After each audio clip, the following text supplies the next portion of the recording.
Hello students, welcome to my educational platform on book coaching classes. तो कैसे आप लोग फिलहाल अच्छे होंगे, मस्ती में होंगे, अपनी पढ़ाई को बिंदास तरीके से कर रहे होंगे स्टूडेंट्स। तो स्टूडेंट, जैसा कि हम जानते हैं हमारे छोटे इस चैनल के माध्यम से क्लास 10 वाले बच्चों को यूपी बोर्ड की प्रिपरेशन कराई जा रही है। ठीक उसी के लिए मैं लेकर आ चुका छोटा सा सेशन। तो इस सेशन के माध्यम से आज हम डिस्कस करने वाले हैं साइंस के बारे में, यानी विज्ञान के बारे में। तो देखिए विज्ञान में कौन सा टॉपिक रहने वाला है और कहाँ तक हमने डिस्कस कर लिया था। तो पहले बात करते हैं विज्ञान के। हमने पहले बताया, अभी बता रहे हैं कि विज्ञान के टोटल 3 पार्ट है, केमिस्ट्री, फिजिक्स और बायोलॉजी। तो जिसमें हम केमिस्ट्री का सेशन लेकर आ चुके हैं। केमिस्ट्री में वो भी पहला चैप्टर है जिसका नाम रासायनिक अभिक्रिया एवं उसके प्रकार। चैप्टर क्या नाम है? रासायनिक अपक्रिया एवं उसके प्रकार। इस चैप्टर से सेशन लेकर आए जिसमें हमने बात किया था संयोजन अपक्रिया के बारे में, वियोजन अपक्रिया के बारे में, विस्थापन अपक्रिया के बारे में, द्विविस्थापन अपक्रिया के बारे में, और सबसे महत्वपूर्ण सेशन आज हम लेकर आए हैं। तो उसके बारे में उससे पहले हमने बताया था रिएक्शन को कैसे बैलेंस करें, यानी संतुलित कैसे करें, उसको भी हमने बता दिया था। लेकिन आज हम इसमें बात करेंगे कैसे हम संक्षारक टॉपिक जो ऑक्सीकरण रिएक्शन है, ऑक्सीकरण और अपचयन अपक्रिया नहीं बताया गया है, इसको बता देंगे। उसके बाद हम बात करेंगे, इसमें देख लेंगे। तो इसमें हम देखते हैं कि किस प्रकार ऑक्सीकरण का प्रभाव हमारे वही मतलब वो वस्तुओं पर है। ठीक है, तो हम बात करते हैं कि जो धातु है संक्षारण, जो पहले संक्षारण के बारे में देखेंगे। तो संक्षारण क्या है, संक्षारण के बारे में देखेंगे। विकृत घनता, ये ऑक्सीकरण के प्रभाव के महत्वपूर्ण टॉपिक रहने वाले हैं जो हमारे क्लास 10 के लिए। ठीक, तो इसमें हम बात करते हैं संक्षारण क्या होता है। तो संक्षारण में क्या होता है, जब दो कोई धातु अपने आसपास के अम्ल तथा नमी के संपर्क में आ जाती है, या कोई भी धातु हो, कोई भी धातु चाहे लोहा ले लो, ठीक, या फिर कोई भी अन्य धातु ले सकते हो, या फिर अपने आसपास के जो नमी है, अम्ल है, उसके संपर्क में अगर आ जाती है तो वो धीरे धीरे संक्षारित हो जाती है। इस प्रक्रिया को संक्षारण करते हैं। यानी जो उसकी परत है, जो धातु है, अगर अम्ल या ऑक्सीजन के संपर्क में आ जाती है तो उसकी धीरे धीरे परत जो होती है वो नष्ट होने लगती है, क्षरण होने लगती है। तो इसी प्रक्रिया को हम क्या कहते हैं, संक्षारण कहते हैं। क्या कहते हैं, संक्षारण।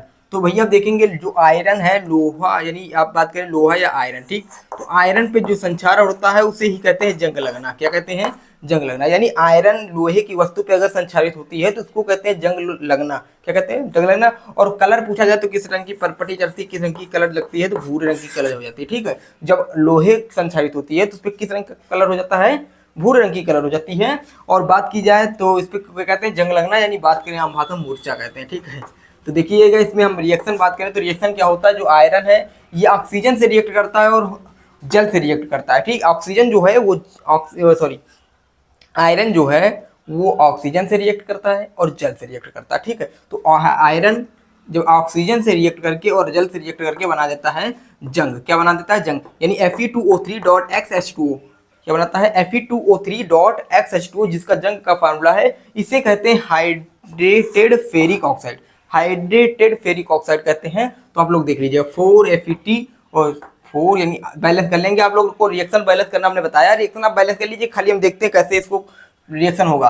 तो Fe2 ले लेते हैं, ऑक्सीजन से रिएक्ट कराते हैं जल के साथ। ठीक, तो इसका क्या बनता है, जंग बन जाता है।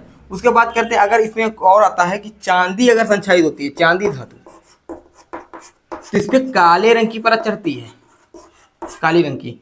और अगर पूछा जाए कॉपर यानी तांबा, तो इस पे हरे रंग की परत चढ़ती है। ये देख तैयार कर लीजिएगा। ठीक, अगर जो चांदी है अगर ये संचालित होती है तो इस पे काली रंग की परत चढ़ती है, अगर तांबा संचालित होती है तो इस पे हरे रंग की परत चढ़ती है। इसको देख लीजिएगा।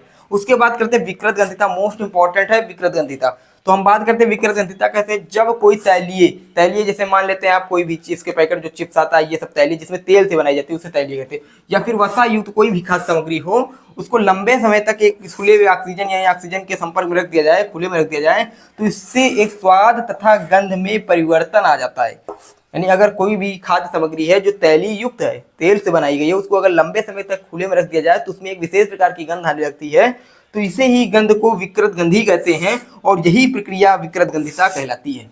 जो यही रिएक्शन विकृत गंधिता कहलाती है। और इससे क्वेश्चन बनता है कि जो चिप्स की पैकेट होती है, चिप्स के पैकेट, ठीक, में कौन सी गैस भरी होती है, इसमें N2 गैस भरी होती है, नाइट्रोजन गैस भरी होती है। कौन सी गैस भरी होती है, नाइट्रोजन गैस भरी होती है।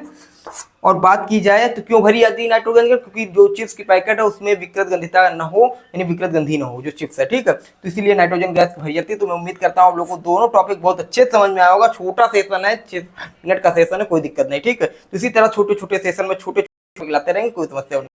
तो आपके लिए मोस्ट इंपॉर्टेंट संक्षारण, हाँ, इसमें से संक्षारण से बचाव के उपाय आ जा सकते हैं, जिसमें पेंट लगाकर गैल्वेनीकरण ये सब आ सकते हैं। ठीक है, तो आप देख लीजिएगा, उसको हम आगे सेशन में करा देंगे जब क्लास लेंगे। ठीक, तो ये दोनों टॉपिक आपसे उम्मीद करता हूँ अच्छे से समझ में आया होगा, कोई दिक्कत नहीं। ठीक है, फिर मिलते हैं अगली वीडियो के साथ, अगले सेशन के साथ। जय हिंद। जय भारत।